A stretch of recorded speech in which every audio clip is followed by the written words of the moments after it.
Selamat siang, perkenalkan saya Nikande Amita Kirana Dewi, mahasiswi Magister Manajemen Angkatan 58 yang saat ini sedang menyelesaikan penelitian tesis saya yang berjudul tentang menakar agilitas ASN dalam rangka menyongsong work from anywhere. Nah, di sini saya ingin bertanya, awalnya Ibu bekerja di instansi dinas pendidikan? Iya, baik. Saya ingin bertanya, Ibu kira-kira di lingkungan kerja Ibu selaku apa saat ini, Bu? Mungkin sebelumnya saya bisa perkenalan diri dulu ya. Oke, silakan. Oke, nama saya Desa Putri Kayeni. Saat ini saya bekerja di unit substansi tata usaha di SMK Negeri 1 Masukut. Oke, baik. Ya. Di dinas, berarti dalam lingkup dinas pendidikan. Ya, masih dalam lingkup dinas pendidikan. Oke, baik. Pertanyaan saya yang pertama, di lingkungan kerja Ibu apakah semua pegawai paham tentang teknologi, Bu? Bisa diberikan penjelasan kira-kira sejauh ini? Kalau pegawai kami itu kebetulan karena tata usaha ya, itu jumlahnya sekitar 28 orang. Rata-rata hampir yang memahami komputer dari 28 orang itu hanya sekitar 19 orang. Jadi sisanya tergolong masih kurang begitu paham lah dengan teknologi, masih gaptek lah untuk menggunakan aplikasi ataupun menggunakan komputer gitu ya. Oke, baik. Berarti lebih banyak yang gaptek ya, Bu ya? Iya, kemudian. Nah, misalkan seperti akan ada wacana, misalkan seperti kemarin kan kita sudah sempat mengalami fase work from home ya. Nah, sekarang kita pasca pandemi akan ada wacana untuk kita work from anywhere, di mana kita akan bekerja dari mana saja, kapan saja. Gimana kira-kira Ibu memandang situasi tersebut dengan kondisi SDM yang seperti itu? Kalau bagi kami yang sudah paham teknologi kan gampang aja bekerja kan, karena mereka sudah paham teknologi, paham menggunakan Drive atau sharing-sharing informasi melalui media-media yang mereka miliki itu gampang. Cuma yang menjadi kendala kami adalah ketika ada karyawan kami atau pegawai kami yang tidak paham tentang konsep itu sendiri itu tadi. Jadi kemungkinan untuk mereka bekerja di mana saja itu kayaknya agak kurang bisa mereka kerjakan. Tetapi mungkin salah satu solusi yang bisa mereka ambil adalah ketika mereka bekerja dari kantor, ada hal-hal yang harus mereka mungkin bisa bawa pulang, dikerjakan di rumah secara manual gitu sih. Cuma yang untuk kedepannya mungkin agak susah ya mereka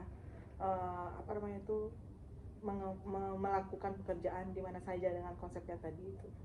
Karena pemahaman mereka menggunakan komputer. Kemarin kok di luar jam kantor aja, ketika saya butuh data, teleponlah salah satu staff itu untuk mengirimkan data, mereka bingung. Gimana caranya ngirim data, gimana? Ada yang pakai tutorial gitu. Pakai tutorial cara mengirim data, padahal itu cuma ngirim ke email aja mereka agak kurang. Apalagi iya, jadi kalau tidak dipandu oleh mungkin rekan saudaranya di rumah, kita yang pandu ya mungkin waktu juga sih agak susah. Oke, baik.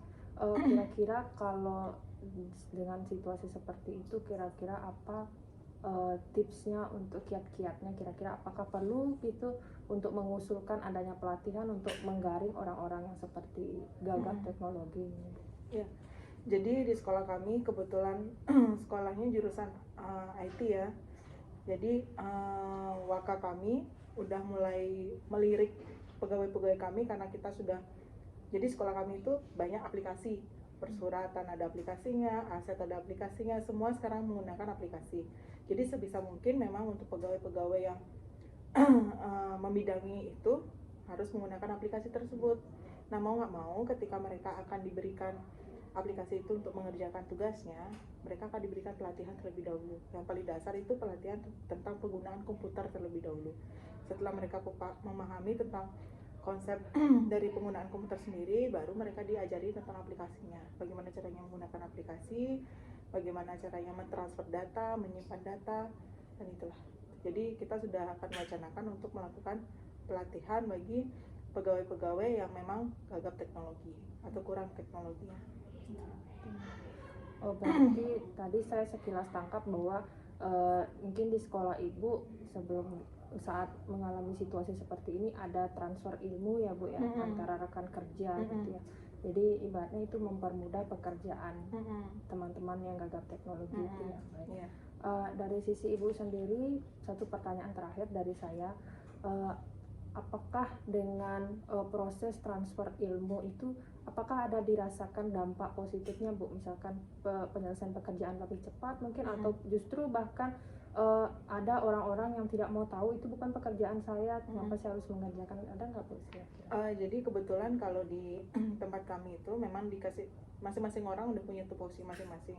Tapi untuk yang khusus untuk yang gagal teknologi tadi, ada pendampingan dari pegawai yang tahu teknologi. Jadi mereka sambil belajar, si yang tidak mengetahui teknologi ini, yang tahu teknologi ngajarin ini caranya seperti ini gini. Jadi itu sebenarnya mempermudah saya sebenarnya untuk bekerja, di samping untuk mengajarkan pegawai-pegawai itu juga. Jadi ya sedikit membantulah mereka. Tapi ada juga sih pegawai yang kadang-kadang aduh ngapain sih belajar gitu, padahal saya udah mau pensiun gitu misalnya. Ini untuk yang udah senior mereka begitu. Tapi sedikit tidaknya yang ada juga yang dibantu sama yang muda, sama yang tahu teknologi, jadi mau belajar juga karena mereka udah mikir wah ke depan nggak bisa kayak gini terus-terusan gitu. Tapi kalau yang udah mau pensiun ya kayak tadi, udah ngapain sih, mendingan dibantu sama si staff yang ini gitu. Jadi seperti itu, jadi mempermudah sih saya kerja. Ya. Baik Ibu, terima kasih atas kesempatan waktunya pada siang hari ini, telah memberikan saya kesempatan untuk bertanya tentang bagaimana agilitas SDM yang ada di organisasi yang Ibu pimpin. Matur suwun Ibu. Sama-sama.